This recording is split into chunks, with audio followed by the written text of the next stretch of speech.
Welcome back to another week of Instigating with Clarkey and Drury, ready to talk a lot about the NHL. The NHL is back, at least in Leafland, but the Leafs aren't back, that's for sure. We're going to talk about that now. Ryan, Drury, Clarkey, it's going to be a fun show. Clarkey, yes, it's going to be a great one. It started technically last weekend with that Devils Sabres thing over in Prague. Wonky, isn't it? It's wonky.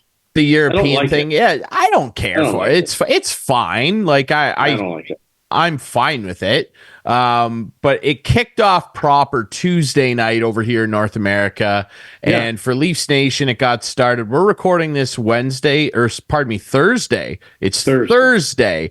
October 10th. I bet Leaf fans wish it was Wednesday so they could have a do-over of their season opening loss to the Montreal Canadiens 1-0 at the Sam Montembeault show.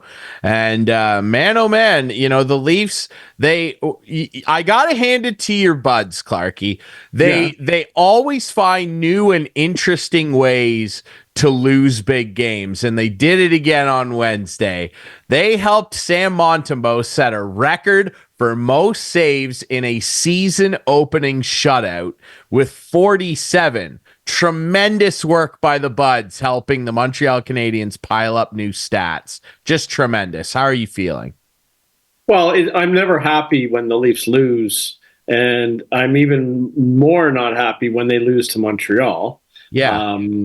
You know what? They got to find a way to score some goals. Like, that's the bottom line. And I honestly think Craig Berube is going to fix things. Like, the power play, Mr. Fancy Pants is back in full force, and get him off the power play.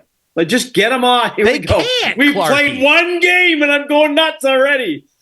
But well, yes, they can. They can get him off the power play. No, not him. Honestly, this team dominated the game 5-on-5. Like, there's no doubt in my mind. They got 47 shots to 27 or whatever it was. But the power play killed them. They gave up a power play goal. They can't score a power play goal. I mean, this power play last year, the first half of the year, was on fire, and then all of a sudden it petered out. Now Mark Savard is in. And he's the new power play guru with the team. And I didn't see anything different. Nothing at all. Yeah, well, so Mark Savard is a really good power play player. What I would assume is that last night they wanted to kind of see what the team leans on doing over the last couple of years and then make some major adjustments along the way. I think Mark Savard wanted to see, okay, what are you guys usually up to? Yeah. And I know people are probably saying, well, that's what the preseason's for. It's not. The preseason is for guys to take a couple warm-up skates, maybe get in the odd fight this year, and then be ready to actually play. But with points on the line, you're going to play differently. And that power play, and again, the theme here is big games. Now, I know what people are probably saying, Ryan, it's the first game. It's the first game. Sure. But with this group, it's not. Austin Matthews, let me get the stat up here because I had it prepped. This is not the first game. Austin Matthews, as of last night, has played 563 games. So this is 563 games of continuous failure, and that's what it is. And last night was just an add-on to it. It's the first game of this new season, but it's not the first game of the nonsense that continues to occur with this core group of players that are all overpaid and don't deserve what they're getting, frankly. And they put in another great shift last night. Nope, it's not one game. They put in another great performance last night. 2 or 3 goals. Like, he's always had very good first games, and they haven't won anything. So maybe it's good that he didn't score in the first game this year. See, this is the crazy stuff that you guys have to come up with. You can't say this is like, I saw your text the other night, and I know you're trying to just crank me up, right? You're just trying to get me going.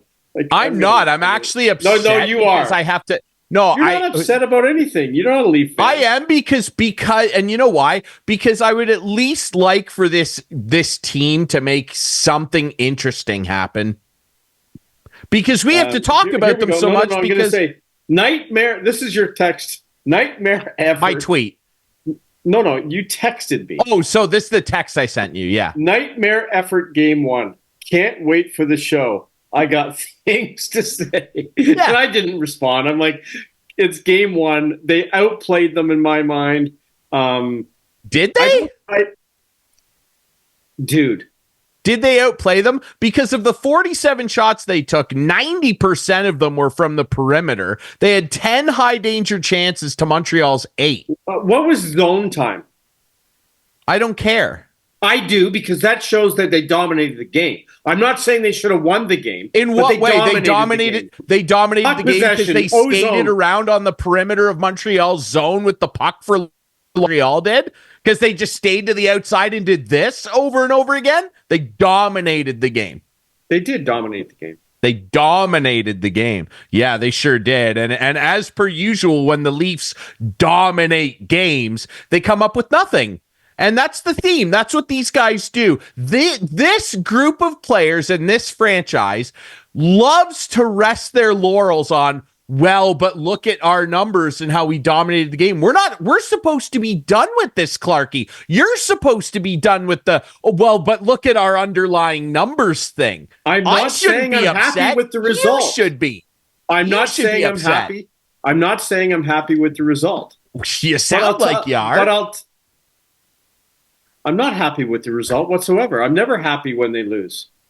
Never. Well, geez, you're trying to explain away. But I'm saying it's game one under a new coach.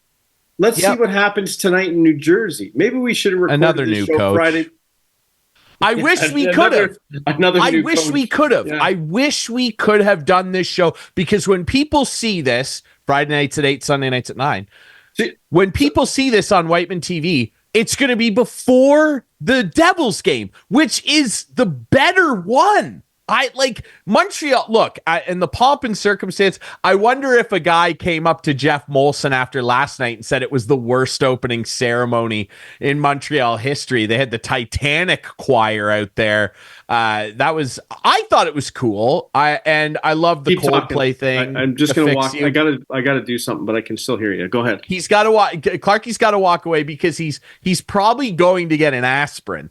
Now, I got to say, I loved the opening, all of it. It's really cool. Hooray. I didn't watch the opening. I didn't see the opening. It was great. Montreal, they always do a good job. Oh, really, yeah, they always do a good job. They lose. They don't make the playoffs, but they have good openings, so that's good. Good on them. Yeah, they haven't made the playoffs in a long time, that's for sure. But when it comes to pomp and circumstance and presentation, they hammer it. They do a good job. But I'm not saying they don't. Yeah, but that's neither here nor there. My point is, that's all great. It's all cool. The Bell Center, the aura around that franchise and the history, it's always neat. Yeah. But the Devils one that's going to be coming that we watch tonight is the spicy one, because it's against Sheldon Keefe and it's against a team that has extremely high expectations, bringing Jacob Markstrom in, hopefully having a healthy Jack Hughes for the whole year. His younger brother's a little banged up, but like that Devils team, they're the odds-on favorite on most books if you're a betting man or woman. Where did they finish last year? I want to say they finished 11th or 12th in the conference. It's off the top of my head. That when they were so in and like, hey, and on the subject, we're talking about the Leafs. Let's not make a bunch of excuses. The Leafs can't make excuses for injuries, but the Devils can. Okay, go ahead. Keep going. Sorry.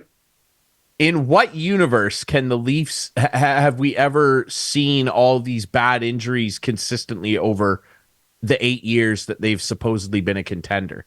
It's not even remotely the same. But I see your point, and I'm not trying to make my point. Didn't Nylander miss games last year in the playoffs? Didn't Matthews miss games last in the playoffs? They sure did. Mr. Fragile Joe Wall miss games in the playoffs? Yeah. So anyway, we're gonna get to him. I know we are. Get to him. I know we are. But like, I think it's ridiculous. I'm just saying, like, this one game in, and you're like.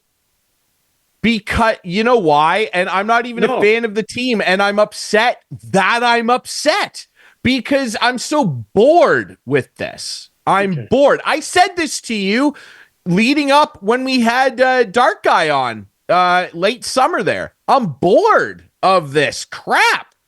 Every big occasion, Opening night, Montreal, another first-round playoff exit. Another two guys on this team that have won literally nothing of substance, getting more money, and they show up and they don't win. Okay, they outshot them 47, blah, blah. They didn't win. No kidding, they didn't win. Hit the crossbar. They didn't they win. hit 4 posts. I get it. They didn't win. Okay, obviously and you're they not never listening win. to me. You're not listening to me, which is fine. I'll let you go. Go ahead. No. Well, no. We have a new segment that we want to debut. We do. We do. There's a new segment going to start tonight. Really? We're going to use it whenever we feel like it. You or I can call for it anytime. Adam, roll it. Rate the Take with producer Adam. Yeah, rate the Take. There he is, Adam. Producer I'm coming. Adam. First time I'm coming. Just give me a sec. Oh, there we go. There we go. Rate the take. Adam's here. Yeah, we're gonna get producer Adam, to rate your take. Okay. Well, I like out of 10. It's pretty good, but I agree it's the first game. So if I was to give it an out of 10, 10 being a really good take on it. I'm gonna start the season easy too. Rate the take for the first one, 5 out of 10. Don't go 5. Don't go 5, Adam. Come on, you can't be on the fence. You know what? I'm demanding you give me a 6 at least. Oh, really? Because I'm not. Look, and producer Adam, thank you for that. I'm really into this. I love this. The rate the take. Rate the take. I can't wait to pull this out of the pocket 5 or 6 times in April on you. Now, and that's just my point, though, is that this team, it always adds up to them not accomplishing anything of substance, and this is yet another example. Yes, it's game 1 of this year. Okay, let me ask you this. But it's example 1,000 of them coming up short. What if I asked you, what if they had a loss 8-4 or 6-0? What would have been worse? It's funny you say 8-4 because I was going to compare the Leafs to my team. I know. I said it on purpose. Adam. Yeah, I did say it on purpose. You guys gave up 8 goals. We did. Do you want to? We did, and we have our own problems. Adam. We had Mikko Rantanen had a hat trick. I stayed up late to watch the game. Yeah. Georgiev. That's still looking for the pucks. That's crazy. A star player on your team scored a hat trick. That's nuts. Yeah, and they gave up 8. What would you rather have? Give up 8 and score? Do you know what I'd rather have? Producer Adam, you know why Clarkey's take is a -5? Because the Colorado Avalanche won the Stanley Cup in color TV. Oh, I would rather have my team lose 8-4 and then look back and go, boy, that Stanley Cup ring from a couple years ago is pretty shiny. Like how many Montreal fans is champion too? How many Montreal fans does it take to change a light bulb? I don't want to hear this. It takes 24 6. at least. It takes 6.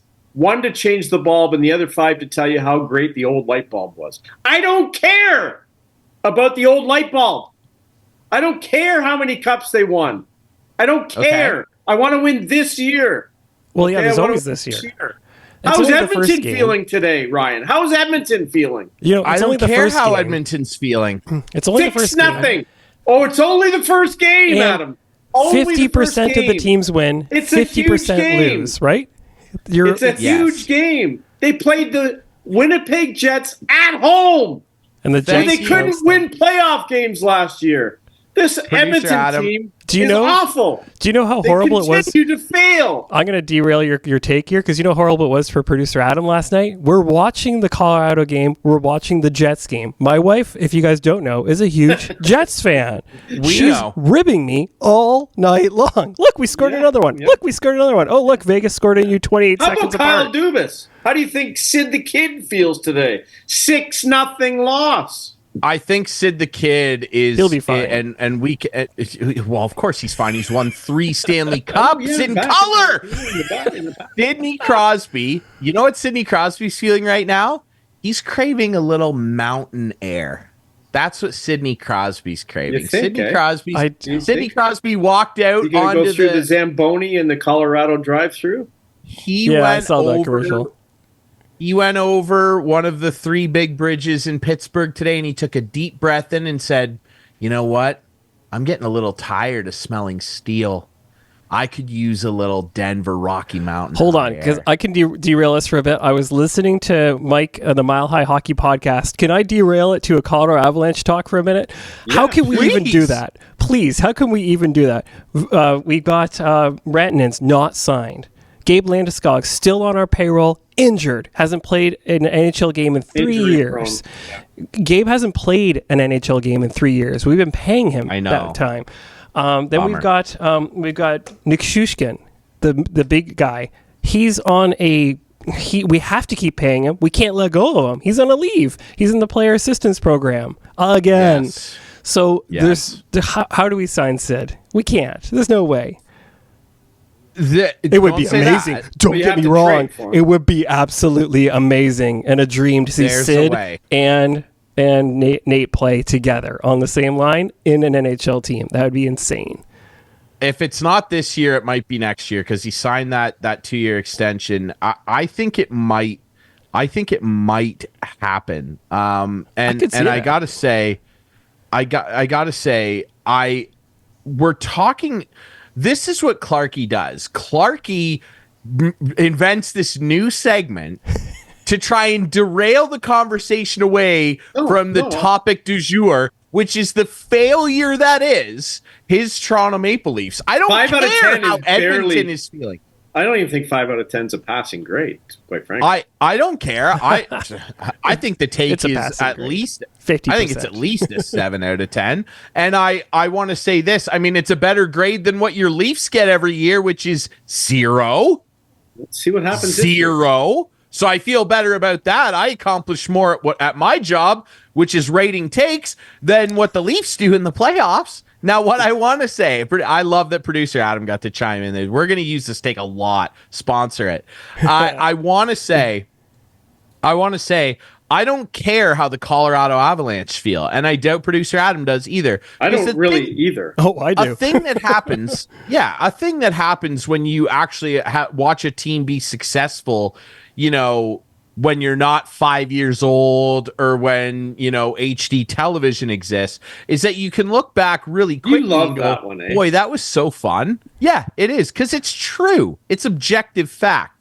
And look, and people probably don't think this, but I desperately, for you, more than almost anybody, my stepdad, my friends, for you specifically, Steve Dangle, Dark Guy, I would like for this team to win. It would be so interesting from an unbiased broadcasting perspective. The content would be unbelievable. I absolutely agree with you. Actually do something. We would do non-stop Leaf shows for 2 months straight.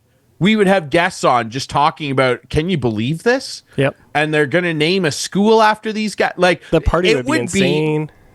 It would be happen. Outrageous. Clarkey would be on tilt for months. He would not do a sober show. It would be amazing. And I would agree with you, Ryan, 100%. Clarkey, I really want it to happen for you. I do. It's like one of your last teams that you like. The greatest feeling of all time. It's one of the last teams of your favorite teams that haven't won while you've been alive, right? Because the Argos have won. Who's your favorite basketball team? Do you have a favorite? I don't have a favorite. So the Argos have won. I was happy for the Raptors. Don't get me wrong. Yeah, for sure. But I certainly wasn't do or die. And you've seen the Jays win, obviously. You were around the organization really close when the Jays won. I saw them win back to back. Imagine that. Isn't that nuts? Yeah, back to back. Imagine. So anyway, we want to win for Clarkey. We want that. I don't think the Caps have done that, but that's okay. You don't. Sorry, what? You don't think the Habs have won back to back? The Caps. He said the Caps. The Caps. Yeah, because they won one Stanley Cup, Clarkey. I know, one. I know. Yeah. What? Sorry. And by the way, that's 1-0 over the Leafs, because in the time that both franchises have existed, the Caps have one more cup than the Leafs. Can't say that. The Leafs. Yes, I can. You can't. No. No, you can't. Then I could say 3-0, yeah, but right? I've won 3 cups in the same time my franchise has been around. The Avalanche didn't exist in 1942. You just make up these stupid takes. Neither did the Nordiques. How is it a stupid take? Is it wrong? I don't. I think it's wrong. Since the Capitals have been in the league, they have won more cups statistically. Than the Maple Leafs. It's not wrong, but then I think it's not a good take. But it's because the Leafs have won cups. You guys can't do this thing. I recognize that they won all those Stanley Cups. They deserve them, and they deserve to be celebrated. But to sit there and go, that's a stupid take because you can't say that. Yes, I can, and it's true. And it's true also that, yes, the Colorado Avalanche are up 3-0. I'm sick of that. I'm sorry. Listen, I'm sorry that the Capitals weren't around in 1942 when Babe Dye was scoring Game 5 cup-winning goals. Babe Dye was a good player. He absolutely was. That's why I brought him up. Yeah. You want a couple others? Charlie Conacher? Let's go. Right. Kid line? Do you know the kid line? Yes, Charlie Conacher. I can't remember the other two. I can't remember them off the top of my head. Fine. You're throwing stats at me.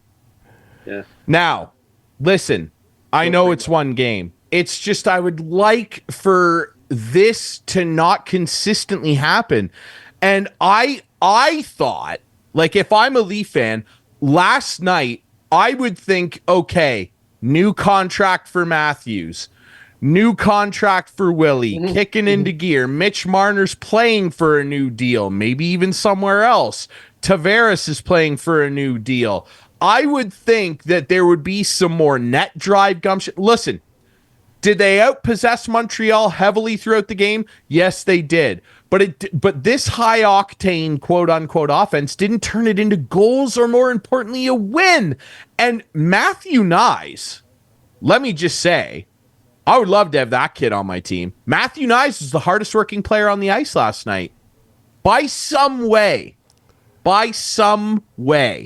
And I love that for the kid. I think he's a good player. I think that with his work ethic, he could become, the next Zach Hyman type of player. Maybe not score 50, but could certainly become a 30-goal guy. Why not? He works really hard. But to open the season like that against the bitter rival, the Montreal Canadiens, a lesser team with less skill. No doubt about that. That's a 10 out of 10. Not good. Not good. And I saw Steve Dangles. I watched Steve Dangles' LFR, his Leaf reaction video, with a bunch of... Yeah, the dogs are even upset about it. They agree. Yeah. With a bunch of fans around because they held an SDPN season opening party. I saw that, yeah. Wasn't very happy either. Because it's just one more. Because the Leafs lost. They lost. They're 0-1. Oh, yes. No. The sky is falling. Still 81 games to go. They're 0-1 a billion. They're 0-1 a billion over the last 56 years. Anyway, there was a lot of things I did like last night. And, you know what? There was a lot over them. Well, it's funny because, you watch some guys and they are like you. And they're saying how bad the team looked. And then other guys are saying a lot of good positives. I thought Stolarz played good. He did. He really did. Lorenz played good. I thought the fourth line was... Dude, don't stop. You asked me what I thought was good. And I'm telling you, the fourth line was really good last night. I thought... yeah, that's about all. Boy. Not the press conference with Drury saying we're starting. I thought Oliver Ekman-Larsson had his first breakaway ever because that was terrible, but I thought he played well. Tanev I thought was Tanev. He's going to be a huge. He was really good. He's going to be a big part of your team. Tanev was really good. I will say that yes, in the scheme of this season, I'm just saying philosophically, theoretically, spiritually. For this fan base, it's not just, it's one game. It's constant with these guys that occasions like this come up, and it had to be against Montreal, who you lost that crushing playoff series to a few years ago. It's awful. Yeah, they always can't score when it's a big game. Yeah, of course they can't. Now, of course, the sky isn't falling on this season. They will make the playoffs.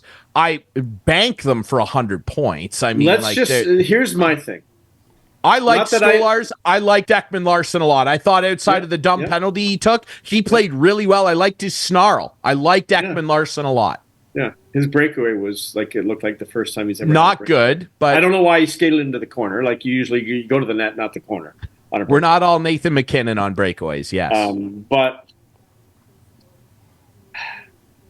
I want to see what Craig Berube does to change these guys, because he said they're going to be accountable. Well, we're going to find out. If they play in the perimeter again tonight, and Mr. Fancy Pants just flicks the puck backhand across the ice on the power play and stands still, and no one's moving around, then you better make some changes. You better make some changes, Craig, because that's why you're here. He will. I will say this: the power play to me has been a real focal point of fan. I feel like that unit in particular has been like, fans have been taking blowtorches to that thing over the past couple playoffs and parts of regular seasons in particular. They're running, dude, the most popular power play setup in hockey. It's not just the NHL. I see it every night in the OHL. Is the 1-3-1. That bumper thing that Washington perfected in the late 2000s and 2010s. And now everybody's doing it. Guy along the goal line, the bumper guy in the middle, your wingers, big cannon up top. Should be on that first power play instead of Marner in my mind. You know what? Right now, I wouldn't disagree. I would be trying anything. One thing that they still do not have, and I don't know how Brad Treliving is supposed to go about doing this until maybe next season when potentially a lot of money's off the books, is they still don't have that big cannon on the power play at the blue line. 100% they don't. You're absolutely right. I don't know if it would be maybe a good idea to try putting William Nylander up there, but then you risk not having a very good defender, but then you've got the big shot up there. Do you want to put Matthews up there and isolate him? I don't know.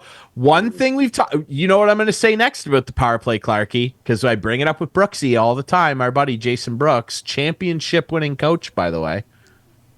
I don't know why they don't try and set Matthews up for one-timers. Well, I do not know. No doubt. Seems to work got the best for my shot team. in the league. I get he's not a one-timer guy, but bring that into your game maybe, and maybe you will score 70. Not that that's important, really. It's not important. Maybe your power play will come alive if you try and set him up for one-timers, and then when people start shutting that down, switch back to the other setup. I don't know. The power play failed them in the playoffs. It failed them in game one. And it didn't look any What was different. it in the playoffs? It was like 6.2%. It was terrible. Terrible. It was unbelievable. So now, as we look now forward to game two, and do you deem this a big game? I just want to know. Do I think it's a big game against the Devils? Montreal game one was a big game. Is this one a big game? I think it is because of who's coaching. Devils home opener against your old coach. Big game. And the Devils are 2-0. And wow. And the guy who the Leafs brought in last year as they were going through their carousel of injured goaltenders, Dennis Hildeby, is making his NHL debut tonight. So that'll be interesting. He may want to stick it to Sheldon as well, saying, "Hey, bud, you could have played me last year." But it could also turn out terribly for him. Who knows?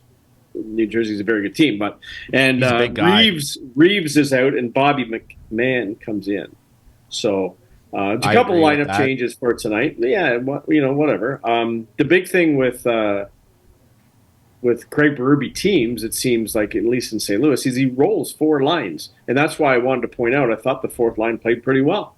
Like, you have to have a good fourth line if you're going to roll four lines. They weren't liable on it, like. I don't think they gave up any chances. Yeah, I agree. So. You do need that, especially no more so than the playoffs. And you need to be able to put those guys out there. And the biggest thing with a fourth line really is you're not even so much looking for goals. Sure, the odd chipped in goal from your fourth line, awesome. Great stuff. Yeah. What you're really looking for is for them to deplete the other team's players that are out there play hard and wear down defensemen, and generally just try and keep the puck away from your net. Did you see the Paul Maurice audio up? Off the prime. Pound these guys. Stop making plays. Pound these guys. Make sure they're not good in Game 7. Pound them. The play. Exactly. F the play. Pound the D so that they have nothing left in Game 7. Yeah. Paul Maurice, he gets great. it. Now, who knows? But Sheldon Keefe might have been yelling the same things. We don't know, right? We don't know. Yep. That ultimately, and we've talked about this, and that's why I'm bored of talking about this crap, Clarkey. We've talked about that a billion times. Maybe Sheldon did do that. Well, we actually did see him do it. We literally saw him do it in the other behind-the-scenes show they did with the Leafs, Hard Knocks, the football one. They did the Hard Knocks Maple Leafs one in that 2021 or 2 season. Yeah. And there's literally that now memed to death clip of Sheldon Keefe sitting in the room with Dubas, and I think Matthews, Joe Thornton, and somebody else in there. And Sheldon is like ripping them apart. And Joe Thornton, another guy you could never get it done, all-time great player, but this was pretty telling to me, sat there and said, I thought we played pretty well last night. Like, you're freaking out about this, that, or the other, Sheldon. And Sheldon said, we don't score playoff-style goals. So Sheldon did say stuff like that. Yeah. And now Craig is here after Mike Babcock, and my fear is, for Leaf fans, because I don't care, my team won, I don't care. My fear for you is that maybe no coach can get this group to do those little things, that intensity, that aggression that gets you over the top. Maybe it's the players. No, I think Craig's going to do it. Craig's going to do it. You know what, Ryan? That's why I said to you a few weeks back and months back and a year back, let Mitch Marner walk. This team will benefit from that salary if he leaves. And I pray every night that they don't sign him like you think they will, because they're just going to do the same thing over and over. And I'm sorry he's the scapegoat. I'm sorry that I don't like him. But this team needs a different identity. And they can't seemingly get it done with that guy in the lineup. And he's the guy, because his contract's up, that they can clear the space and get some players who might score some playoff goals. Here's the thing too with it, right? And again, I don't like in this sport in particular where star players are able to have far less of an impact than other players in other sports. They're not able to affect the game the way a quarterback does.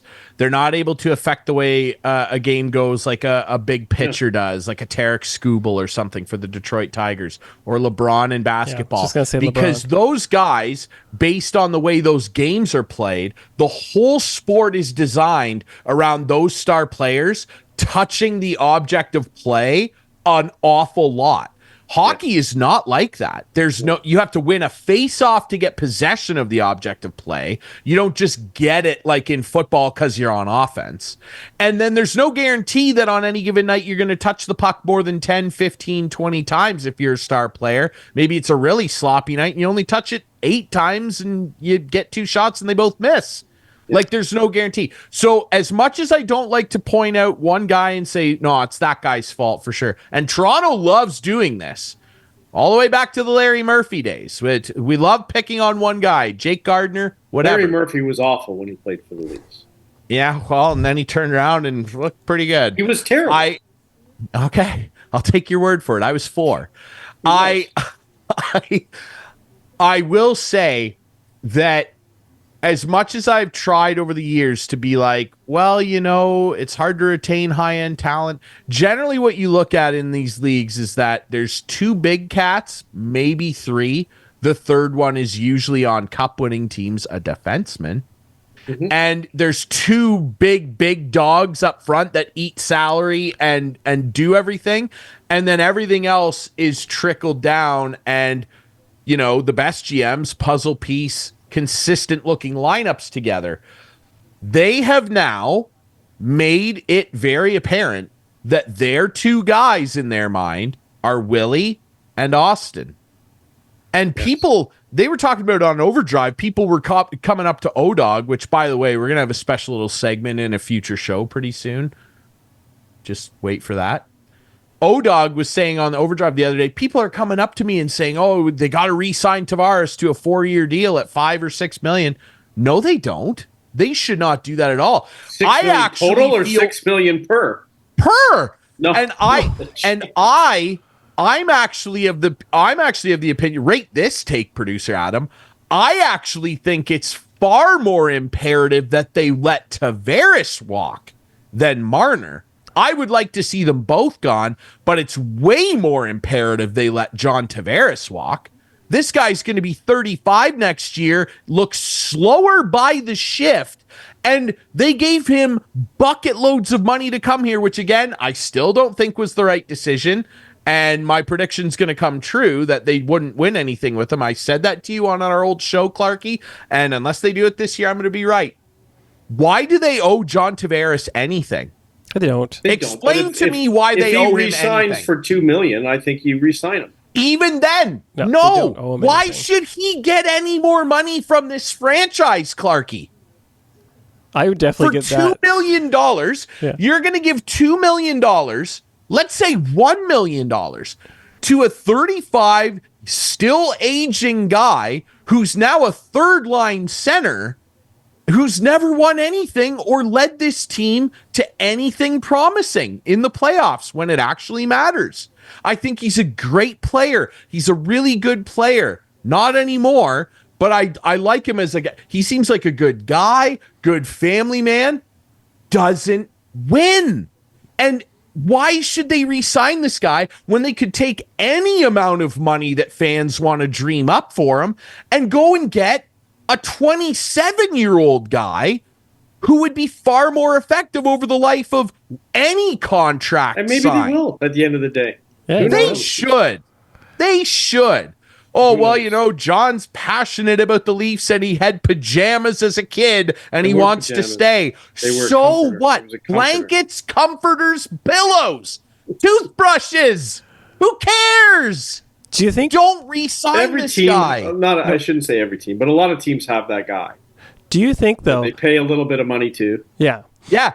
There was a team that had a guy like that, and his name was Steven Stamkos, that won 2 Stanley Cups, and they let him walk. And let's see what happens with Tampa. Let's see. What do they care? What do they care? Their fans have like a 10-year golden ticket. They went to 3 straight Cup finals. What do they care? It's sad. I don't like that Steven Stamkos isn't a Tampa Bay Lightning. I think he looks strange in Nashville colors. He did get a good paycheck because he's still a really good player. He's probably going to score 40 goals. John Tavares won't. Maybe. They walked away from that guy, and the Leafs, for some reason, I'm blown away that the fans of this great franchise, and look, as much as we're complaining about the Leafs don't do this, they don't do that, there's people like to rip on you guys. The fan base is unbelievable. I'm floored by the consistent, agonizing passion that these people put forward and spend more money than any other fan base to watch this team and spend more heartache and broken hearts every year watching them do nothing. The fan base is unbelievable. They do not deserve this. And I'm blown away that those fans that echo those sentiments every year, there are people in that fan group that also are going, well, we got to re-sign John Tavares. We have to re-sign him. What are you talking about? Okay. Why? I'm going to rate that take. Give me one good reason why they should. First of all, I'm going to rate that take like an 8 out of 10. I think that's good. It's good. Now, my second question is, do the Leafs have a problem signing hometown people? They always seem to sign GTA-based people like Kadri, Tavares, Marner, right? Like this. Do they have a problem where they're just like? I don't know if that's true, Adam. Well, just the take I thought off the top of my head, like. I'll give you a 4. I'll give you a 4. All right. I don't know. That's a 3 at best. Sometimes passion means something. Oh, absolutely. Yes. So, yes. If you could pick a 34-year-old John Tavares with that. Some people have a lot more passion to win than others. Okay? Has he done it? No. Yeah, they do. 100% they do. I know. 100,000%. I've seen people do it. I've seen, and I don't want to single out Europeans, but I've heard a lot of them say their main goal growing up was always to win the World Championship, not a Stanley Cup. And that's what they want to do. Some people probably do feel that way. Yeah.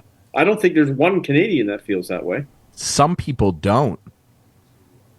I'm surrounded by pictures of one of them. I don't care about that guy. Yeah. I really don't. I don't care. You should.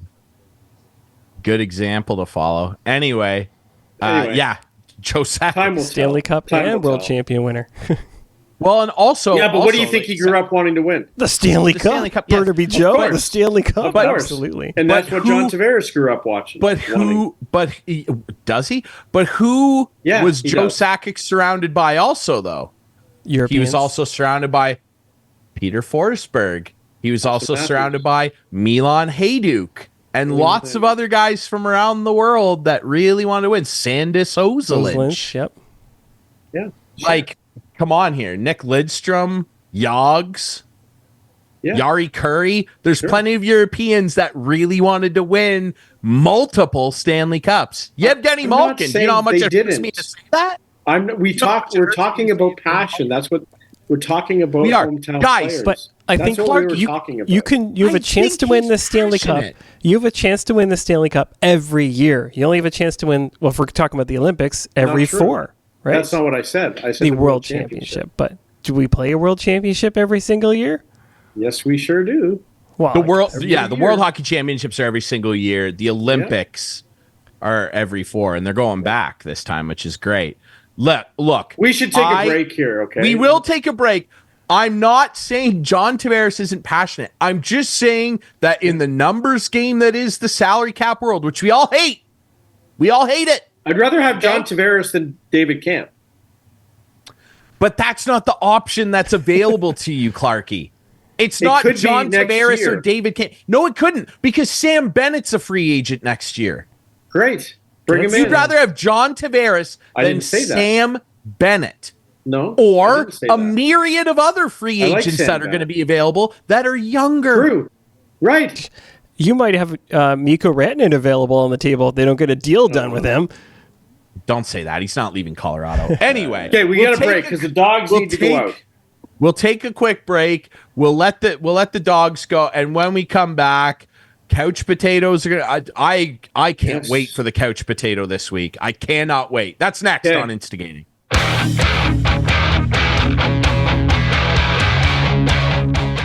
Back here on Instigating with Clarkey and Drury. Thank you so much for listening, watching. We're on all the podcast apps. We're on Whiteman. We're on YouTube. You can watch us, man. Ubiquitous. Yes, we're everywhere. We're omnipresent, as you will. Yeah. Now, and I just want to do a little shout out to Tom Williscraft. Okay. You know why? He's a Montreal fan, so of course he had to chirp me. Of course. Hey, good for Tom. You know. Yeah. Good for Tom. Staying involved. We'll see what it's like in April. Man, that's what I said to him. Anyway, of course, baseball. How about baseball? How about what's going on now? I honestly haven't watched a lot of games, but I've watched a lot of the antics around the games after the fact. It has been good, and I've just been busy, as you know. I'm a busy guy. Yeah, and I just haven't had time to sit down and watch a game. But man, oh man, that Dodger Padres series is intriguing me big time. Game 5 Friday night. It's heated, dude, and it was already heated. They don't like each other, division rivals, all that stuff, and all the series have been unreal. Like the Tigers keep on it. The Mets, how about the Mets? Mets are through. They are going to the NLCS, and this is the first series win that they've clinched at home in 24 years. The last time they did it, first ever home series win at Citi Field. The last time they won a series at home was when they punched their ticket to the NLCS in 2000 at Shea Stadium. How about that? The Mets. Man, oh man. There's something funky going on there with those Mets, man. There's a little magic around them, eh? Every 30 years or so, they get a little bit of juice, and I kind of like what's going on there. There you go. But this Padres-Dodgers thing, man, and this all kicked off with now everybody's aware, I think, of the Manny Machado ball throwing incident, but all of that kind of started, at least people are drawing the conclusion, with an incredible home run robbery. Producer Adams got it for us. I love this. Mookie Betts at the plate. Yes. Who was cold up until a night ago. And Profar jumps and he misses it. Oh, and he's upset. He's looking into the crowd. He doesn't have it. Mookie Betts, yes, his finger's up. He's rounding second, and Mookie. Slow down, Mookie. He caught the ball. Yeah. He totally psyched them out. Psyched them out. Jurickson Profar, who, and I can tell you because I had him on my fantasy team, has become a blossoming superstar for this Padres team. Look at that. He snow cones it. Thank you very much. And then he shows up the fans. Yes. And Profar, and you know what? I'm actually okay with Profar doing that because all the fans are reaching out trying to interfere with him catching it. It was an incredible catch. I mean, so he brings it home. He got it so bad that even the network thought it was a home run, right? You saw that the graphic popped up said home run. They put the home run graphic up and everything. That's brilliant. Absolutely. I think everyone thought it was Excursion on the call. Yeah, like everybody was fooled. And he brings it back and is like, no. And then the fans threw a ball at Jurickson Profar, which us in Toronto are familiar with things being thrown at the opposing what was that guy's name? I can't remember. But I can't remember either. He was a reporter, though. Like he was a newspaper guy. Yeah, I can't remember who that guy's and name then was. He did it, and he threw the ball, remember? And then he had like 2 cups in his hand. He threw the ball, and all of a sudden they showed him with two cups. So they said it couldn't have been him. He didn't throw a ball at the Orioles guy. He threw a drink at him. He threw like a full beer at him. Oh, yeah, beer, right. Yes. It was so he had 3 of them, I think. He had 2 in one hand, threw the beer, and then grabbed it. And so it looked like he had 2 beers still, but he didn't. Was that guy's name Ken something? Oh, maybe. Yeah, Ken Dur Ken Pagan. Kenny Pagan. There you go. Producer Adam from the top rope. Yeah. I love it. So anyway, they throw a ball, the Dodgers fans, at Jurickson Profar. So then later on in that same game, I'm pretty sure it was, Manny Machado. Now Machado, the explanation, and MLB reviewed it, like the league reviewed the video, and nothing's come of it. No. He gets a ball. The pitcher got Dave Roberts. Dave Roberts, yeah, like likable guy. Everybody likes Dave Roberts. But like he was and a him little and Manny dramatic too. He was a little dramatic in his. He whipped the ball at me. It was rolling. Like, come on. Well, he said I didn't see it at the time. I saw the video after, and he said it was disturbing and all that. Yeah, it's like Dave. Like, come on. So Machado got a ball given to him by the pitcher, I guess, where the pitcher wasn't happy with the ball and they were throwing it away. Right. And he threw it and it rolled at the Dodgers dugout, and they were all upset about it. And he had some intent behind it, for sure. But he made sure it got over there. Yeah. Like, but it's just fun. Like the biggest thing I'm rooting for right now, Ryan, is no Yankees, no Dodgers. Well, the Royals better do their part then, because that's right. They play tonight, Thursday night. The Dodgers made a big statement. I just mean I don't want to see either of those teams in the World Series. I know. I love Shohei though. I really do too, but he didn't come to Toronto. Teoscar Hernandez, who got kicked out of Toronto for no reason. For no reason. No. We love him. He was having too much fun. That's right. I know. Atkins didn't like it. I know. He was having too much fun. You can't have fun. No fun at work, guys. Okay. Now, listen. It's been amazing. Like, really good playoff stuff. It's been fun. A lot of crazy stuff's gone on. Now let's get to our couch potatoes this week, because I have some things to say. First of all, I was gonna make the New York Jets my couch potato, because I was gonna make you my couch potato, but I'm not gonna. Why? Because I said a bunch of facts earlier, and you're sad. Blowing one game. God. You know what I'm going to do, dude? You're going to like my couch potato. I'm going to reach it. You're going to be I'm going to let impressed. you go first. I'm going to let you go first, but quickly, on that note of you wanting to make me the couch potato, I'm going to reach out to our friends at Kleenex and get a sponsorship, and I'm going to ship a crate of Kleenexes to you. Bring it on. I wasn't crying. Those tears. I was laughing. Okay? Uh-huh. Anyway, really Adam, quick, can I just say... Oh, wait, Ben, hold on. We're okay. I was going to do my couch potato. Really quick, and Listowel, you love this community. I love this community. Live in Listowel.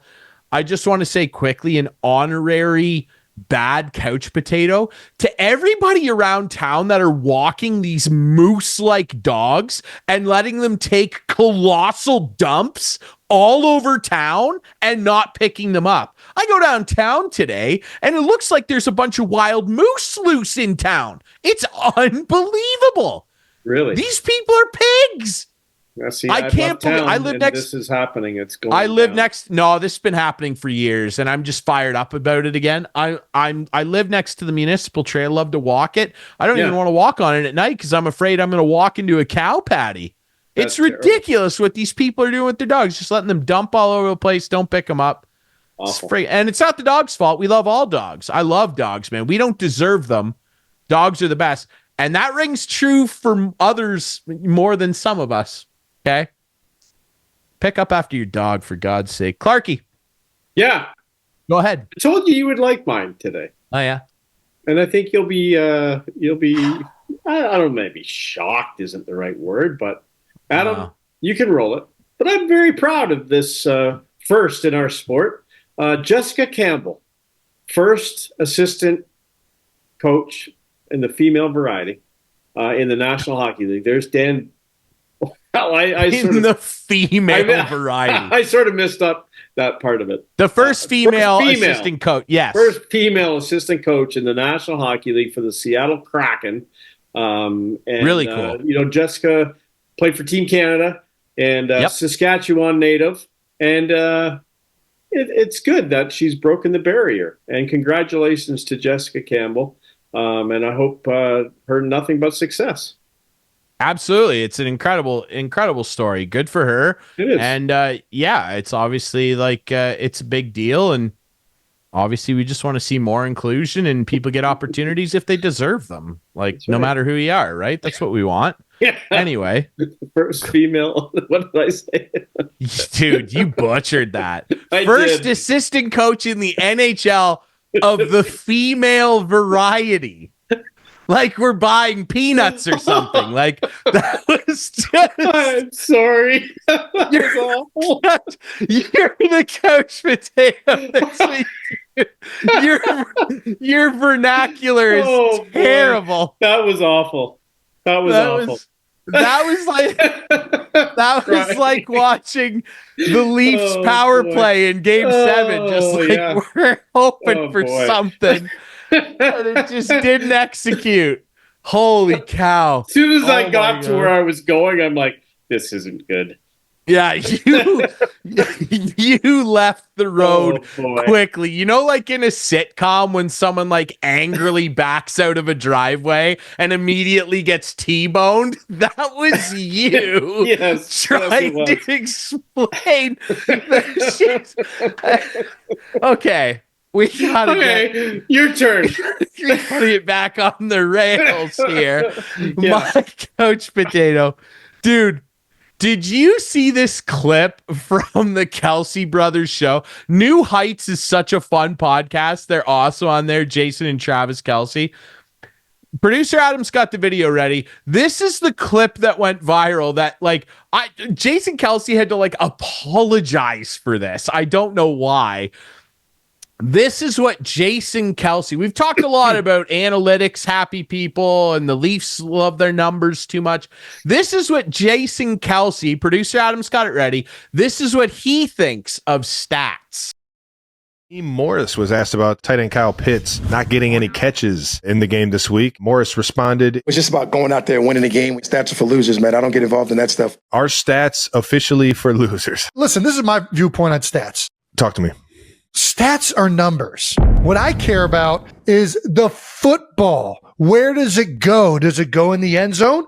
Do we get points? Points are also numbers, but points determine games and wins and losses. Stats are numbers. Numbers are nerds. Nerds are losers. Therefore, stats are losers. Loser. If you care enough about stats for it to change your day, I think you don't have a winning mentality. Yeah. So I get what Morris is saying, but at the same time, if you're putting the ball in the end zone, you're going to get stats. It is what it is. Yeah, but you're not counting the stats. You're just counting the points. You're not counting the stats. All we care about is visually. Does that ball go into that territory right there? Yep. We get points. I'm with that mentality. Does that ball go through those uprights? When we're on defense, does the ball go that way or does it stay where it's at? That's all I care about. You're right. I don't care about the numbers. But at the same time, numbers are for the analytics people. When you get the ball in the end zone. And the pencil pushers. When you're getting the ball in the end zone. And the zit faces. When you're getting the ball in the end zone, you're getting the stats. And the 4 eyes. It is what it is. I will say this. Kyle Pitts is a unbelievable athlete. Great football player. Trying to get the ball in his hands is a pretty good plan for the Falcons. In all seriousness, they should probably get his stats up because he's a really good weapon to utilize. You got to go to the end. So they go full circle all the way around to the end. I love it.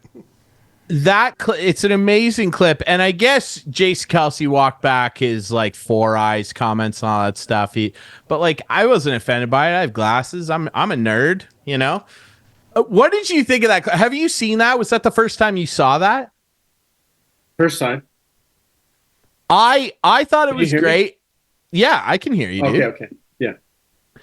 I thought it was so funny, and because when you bring up a lot more stats than I do. I know. I'm a nerd. What did I just say, dude? No. And I'm not offended by this. What I loved about it was that that's the word I got. Loser. Losers, yeah. It was borderline Trumpian, his rant. Can you not picture? Stats are numbers. Numbers are losers. Therefore, stats are losers. Like that. I've never heard of Category 5.